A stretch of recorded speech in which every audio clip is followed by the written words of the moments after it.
कक्षा 12 की हिंदी अनिवार्य का दूसरा चैप्टर आलोक धनवा।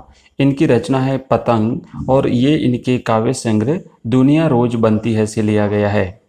इनका व्यक्तिगत परिचय जानते हैं। इनका जन्म हुआ था 1948 ईस्वी मुंगेर बिहार में। इनकी पहली कविता जिसका शीर्षक था जनता का आदमी ये 1972 में प्रकाशित हुई थी। इनका एकमात्र काव्य संग्रह है जिसका नाम है दुनिया रोज बनती है 1995 में। इनकी अन्य कृतियां हैं भागी हुई लड़कियां, ब्रूनो की बेटियां। इनको जो सम्मान मिले थे उसमें है राहुल सम्मान, पहल सम्मान, बिहार राष्ट्र भाषा परिषद का साहित्य सम्मान और बनारसी प्रसाद भोजपुरी सम्मान। इनकी कविता पतंग। पतंग कविता इनके एकमात्र काव्य संग्रह दुनिया रोज बनती है से लिया गया है और आरो भाग 2 में जो कविता शामिल की गई है ये उस एक लंबी कविता पतंग का तीसरा भाग है। यानी पतंग एक लंबी कविता है तो इसका जो तीसरा भाग है वो आरो भाग 2 में शामिल किया गया है। इसका आधार है बाल मनोविज्ञान, यानी ये पूरी की पूरी कविता बाल मनोविज्ञान पर आधारित है। पतंग के बहाने इस कविता में बाल सुलभ इच्छाओं और उमंगों का सुंदर चित्रण कवि ने किया है और साथ ही साथ इस कविता में सुंदर बिंब योजना जो है वो दिखाई देती है। अब हम बात करेंगे कविता का काव्य सौंदर्य। खरगोश की आंखों जैसा लाल सवेरा, यहाँ पर पूर्णोपमा अलंकार है। कवि ने सुबह होते हुए सूर्य को खरगोश की आंखों के जैसा लाल सवेरा जो वो दिखाया है। खरगोश की आंखों जैसा सूर्य को वो दिखाया गया है। शरद आया पुलों को पार करते हुए, यहाँ पर मानवीकरण अलंकार का प्रयोग हुआ है। शरद ऋतु को बालक मानते हुए पुलों को पार करते हुए आगे बढ़ते हुए दिखाया गया है। अपनी नई चमकीली साइकिल इशारों से बुलाते हुए, यहाँ पर बिंब विधान है जिसमें दृश्य बिंब का प्रयोग हुआ है।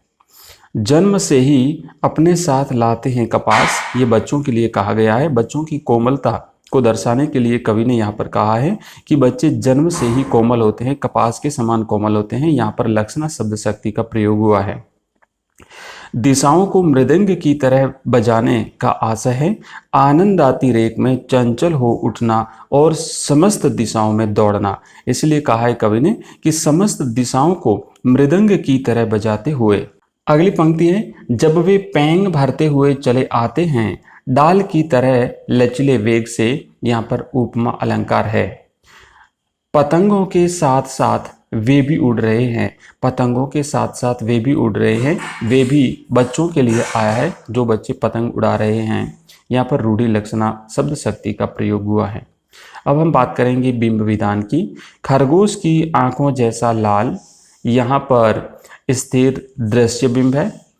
चमकीले इशारों से बुलाते हुए, यहाँ पर गतिशील चाक्षुष बिंब है यानी दृश्य बिंब है। आकाश को मुलायम बनाते हुए, यहाँ पर स्पर्श बिंब है।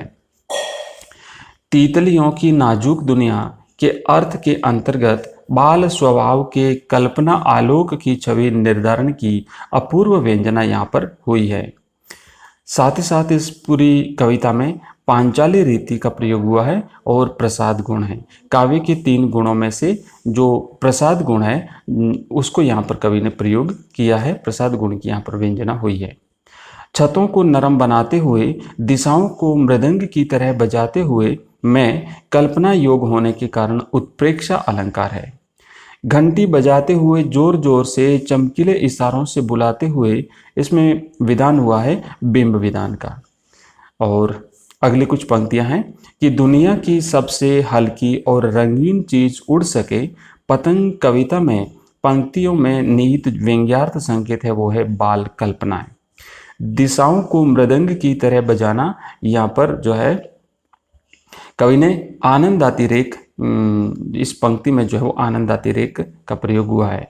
उर्दू शब्द इस कविता में आए हुए हैं वो है खरगोश, साइकिल, चमकीला, इशारा, आकाश, मुलायम, दुनिया, कागज, नाजुक, अक्षर, धागा, बेचैन और खतरनाक।